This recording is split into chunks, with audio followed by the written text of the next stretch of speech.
La proclamation de l'Empire au château de Versailles dans la Galerie des Glaces, peinte en 1885 par Anton von Werner, est la seule représentation encore existante de cet événement.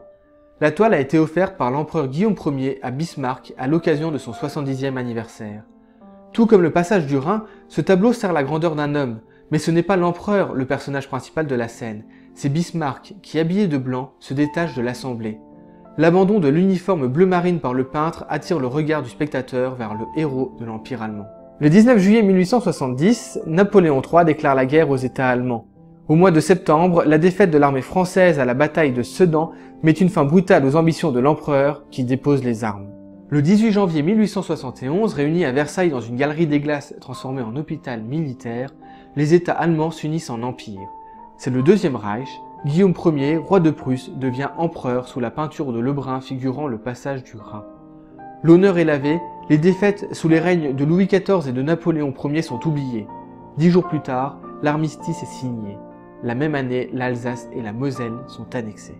Si à la veille de la Première Guerre mondiale, l'esprit revanchard n'est plus assez présent pour justifier une guerre face à l'Allemagne, l'annexion de ces territoires, qui ne fait plus du Rhin la frontière, va inspirer les artistes. Et les artistes seront nombreux à créer des œuvres qui auront pour but de garder en éveil l'opinion publique sur la nécessité d'aller rechercher les contrées perdues. Et les œuvres allégoriques seront légion. Pas de baïonnettes au canon pour pleurer les départements annexés, mais des femmes en costume traditionnel pour représenter l'Alsace et la Lorraine. Elle attend, l'Alsacienne, vêtue d'un costume noir et du nœud traditionnel dans les cheveux. La cocarde tricolore dans la coiffe de cette femme qui n'est plus française apporte la seule touche de couleur du tableau. Jean-Jacques Henner ne représente pas en réalité une jeune fille venue d'Alsace. Cette jeune fille, c'est l'Alsace. Elle attend, un jour elle sera de nouveau française. Et elle n'est pas seule, la Lorraine, tout du moins la Moselle est avec elle.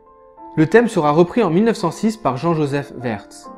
Dans ce tableau, rien des jeunes femmes ne permet de reconnaître en elles l'Alsace et la Lorraine. Elles sont seules, éplorées, tenant d'une main un drapeau français à terre, mais elles ne sont pas en France. Le panneau frontière indique le contraire. L'une d'elles tend la main vers ce panneau comme implorant une aide qui ne vient pas.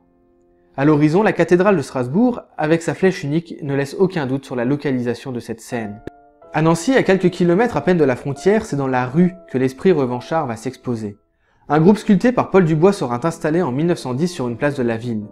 Le souvenir représente l'Alsace et la Lorraine, assises, l'Alsace consolant sa camarade d'infortune. La ville va pourtant tirer un avantage considérable de cette situation. L'exode des Alsaciens mosellans qui ont la possibilité de fuir l'annexion et qui vont se réfugier à Nancy va permettre le développement de la ville.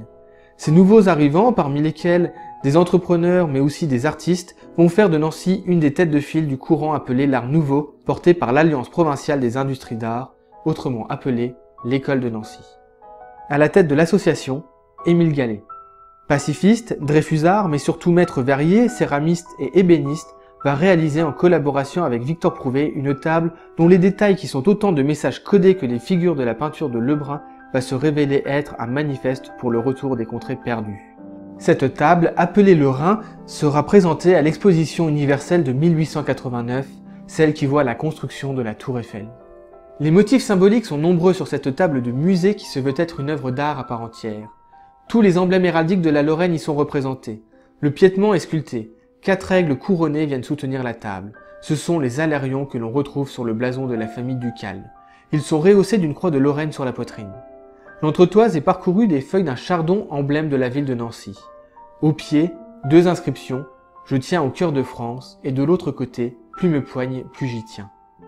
Les colonnes sont gravées de myosotis pour rappeler ceux qu'il ne faut pas oublier.